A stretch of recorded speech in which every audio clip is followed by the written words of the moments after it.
réaction vers des signes qui font penser à une infection à coronavirus.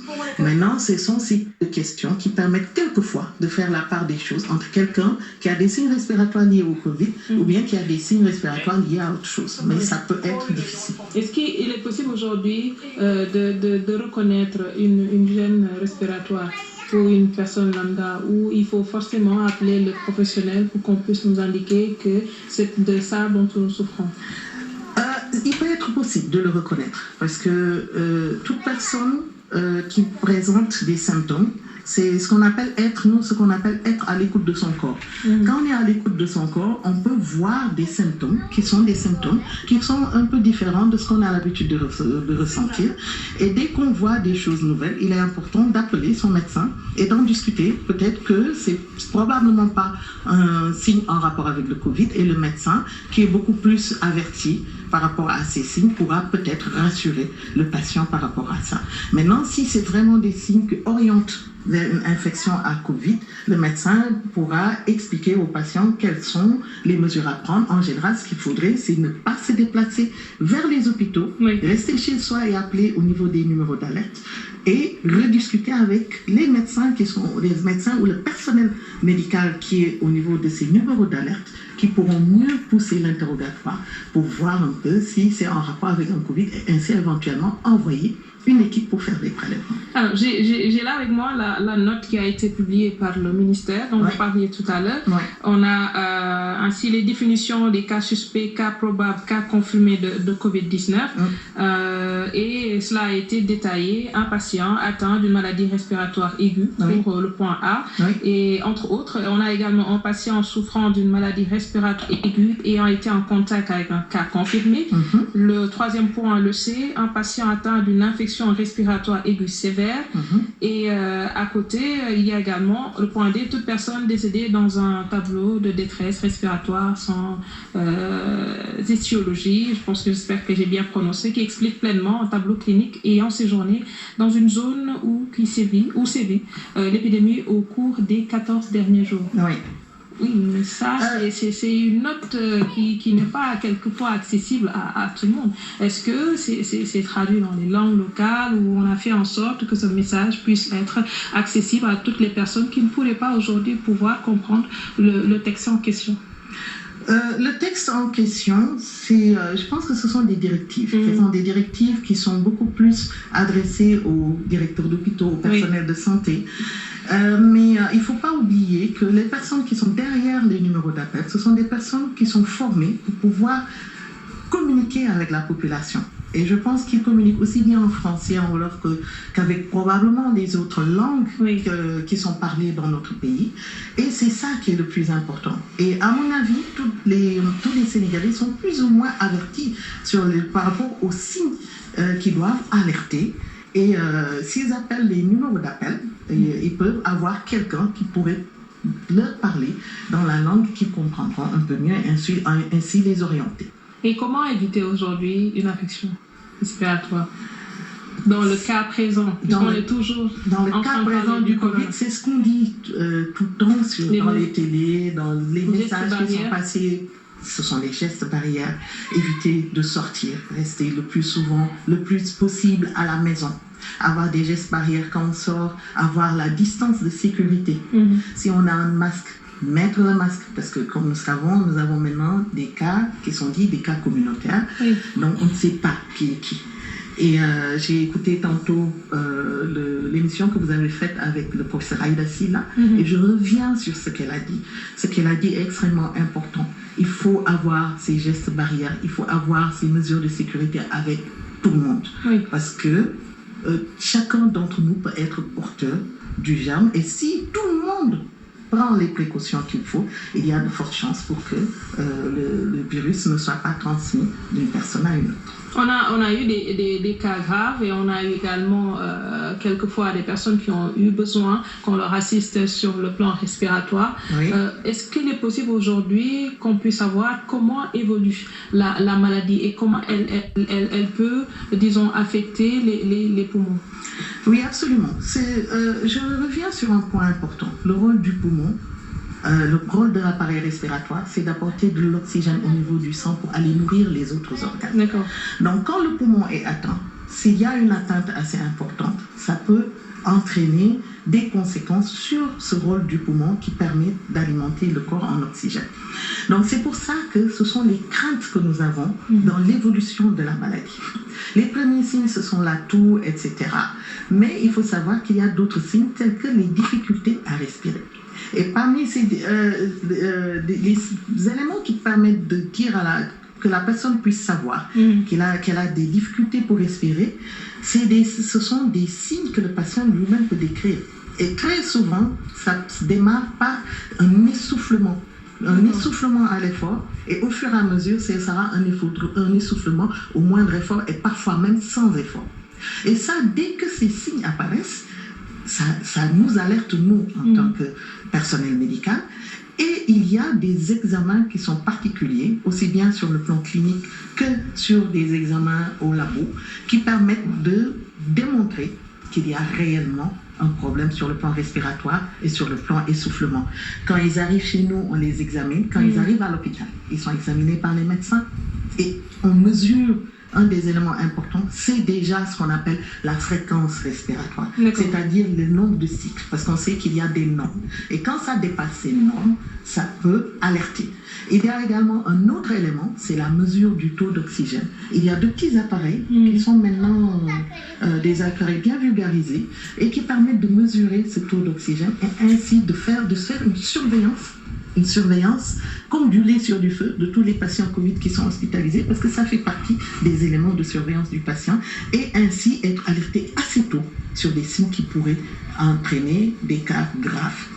Maintenant, au-delà de tout ça, tous ces éléments-là, quand on a une baisse de l'oxygène, le patient peut être accompagné avec la prise d'oxygène. Il est branché à l'oxygène et on lui permet d'avoir un apport en oxygène suffisant pour pouvoir être relativement stabilisé. Et c'est seulement quand tout ça est dépassé qu'on arrive à ce qu'on appelle les mesures de réanimation. D'accord. Voilà. Et qu'est-ce qui peut accélérer cela? Est-ce que la personne souffre en amont d'autres maladies, ou cela peut arriver à n'importe quel type de personne souffrant de la maladie? Ça peut arriver à n'importe quel patient, mais il faut savoir qu'il y a des patients qui sont plus fragiles que d'autres. Parmi les patients qui sont plus fragiles, ce sont les patients qui ont des maladies chroniques. Et parmi ces maladies chroniques, nous avons les affections respiratoires chroniques. Le patient asthmatique qui n'a pas équilibré son asthme. Le patient qui présente ce qu'on appelle un emphysème, une bronchopneumopathie chronique obstructive et qui n'est pas équilibré non plus. Le patient qui présente une cardiopathie, un patient qui est diabétique, un patient qui est obèse. C'est une partie des facteurs de risque, de gravité, de survenue de la gravité de la maladie, qui ont été recensés et qui ont été publiés par les autres pays qui ont déjà eu beaucoup de cas. Et ce sont ces personnes qui sont à risque, qui font beaucoup plus des signes, qui ont beaucoup plus des signes de gravité, de même que les sujets âgés. Et on sait que les sujets âgés sont beaucoup plus fragiles. Vous disiez tout à l'heure qu'avec les cas communautaires, on devrait plus se protéger et tout. Mais si ça devait continuer à augmenter, on ne le souhaite pas, quels seraient aujourd'hui les risques pour les personnes qui vont souffrir de ces maladies? Quand on dit cas communautaire, on ne sait pas qui a contaminé la personne. Oui. Et quand on dit on ne sait pas qui a contaminé la personne, ça veut dire qu'il y a probablement d'autres cas qui sont dans la communauté. Et quand il y a des cas dans la communauté qui ne sont pas connus, le risque c'est qu'on ait beaucoup plus de cas. Et plus on a de cas, plus les hôpitaux peuvent être débordés dans le cadre de la prise en charge. Et quand ils sont débordés, ça rend les choses plus compliquées. Ça les rend beaucoup plus compliqués. Et donc, s'il y a beaucoup de personnes qui sont atteintes et qui ne le savent pas, ils peuvent être en contact avec d'autres personnes qui sont fragiles.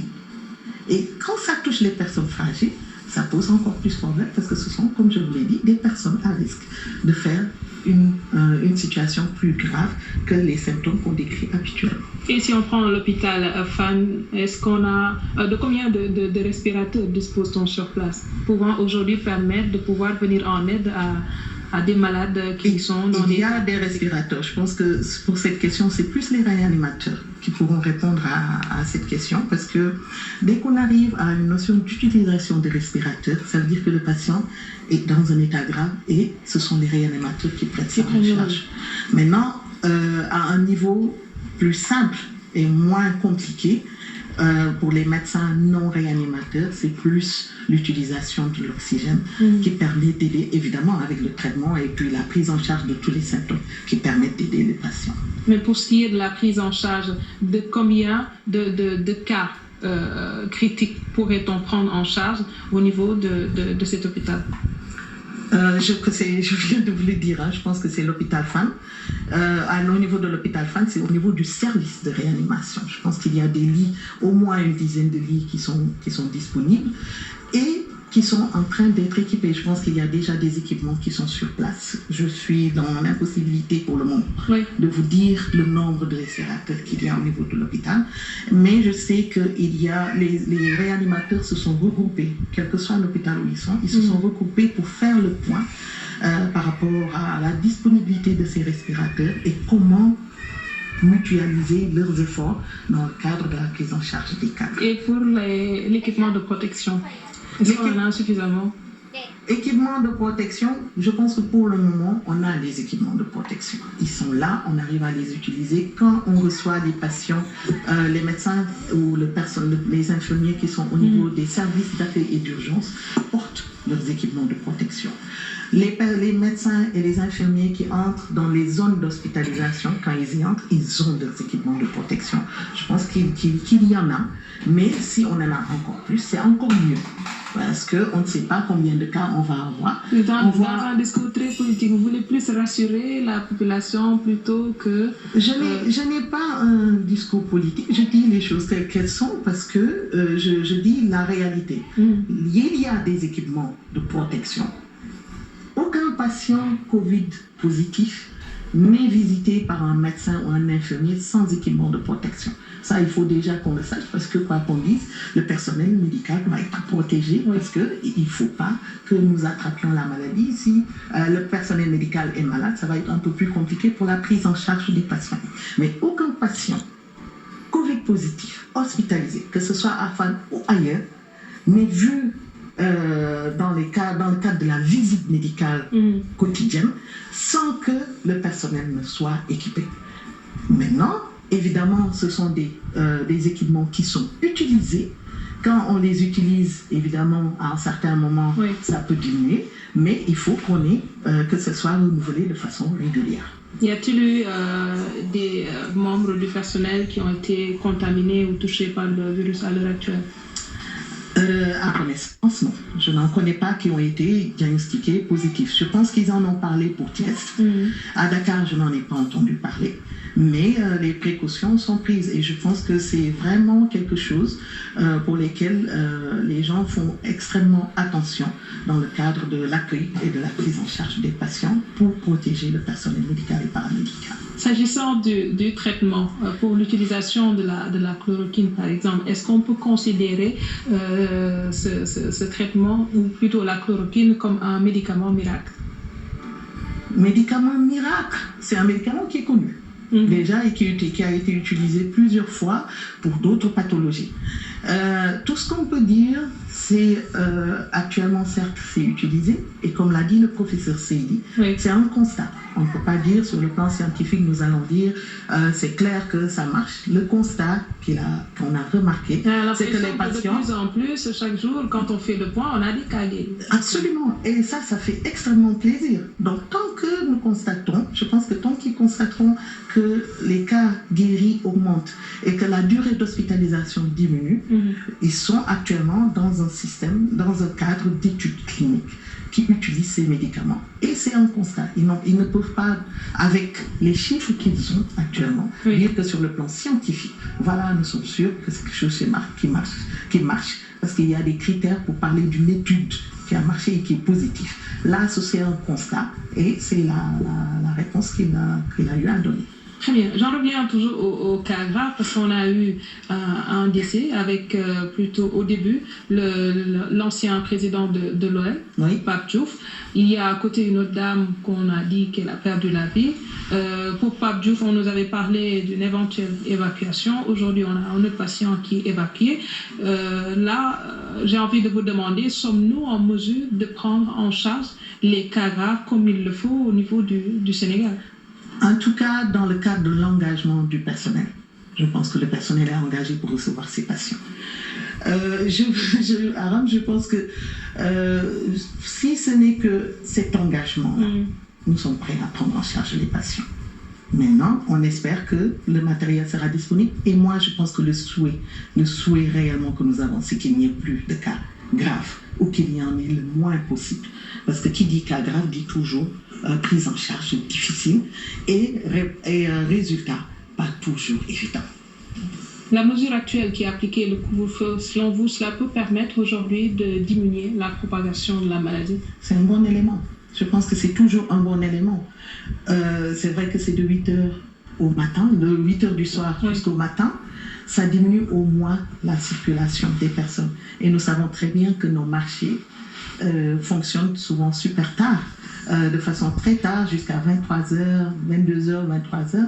Et dès qu'on a un regroupement, ça peut poser problème. Donc ces mesures, je pense, permettent de diminuer quand même ces systèmes de regroupement et ainsi diminuer le risque de transmission du germe. Mais on pourrait faire plus.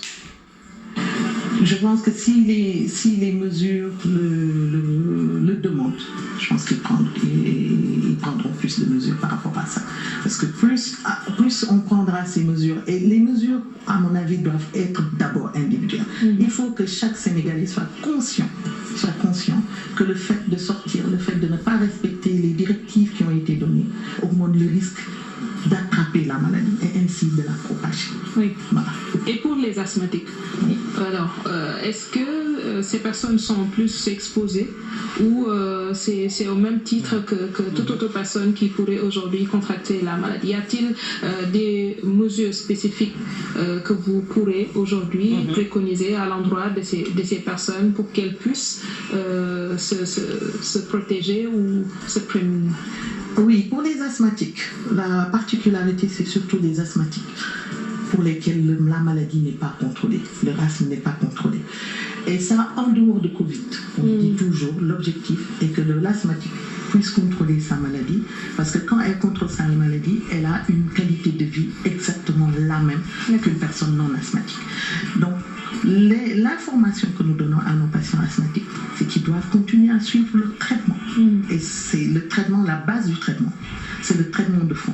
C'est vrai qu'on a beaucoup parlé des corticoïdes. Et la base du traitement de fond des patients asthmatiques sont ce qu'on appelle les corticoïdes inhalés. D'accord. Et les recommandations de toutes les sociétés savantes de pneumologie, c'est que ces corticoïdes inhalés ne doivent pas être arrêtés.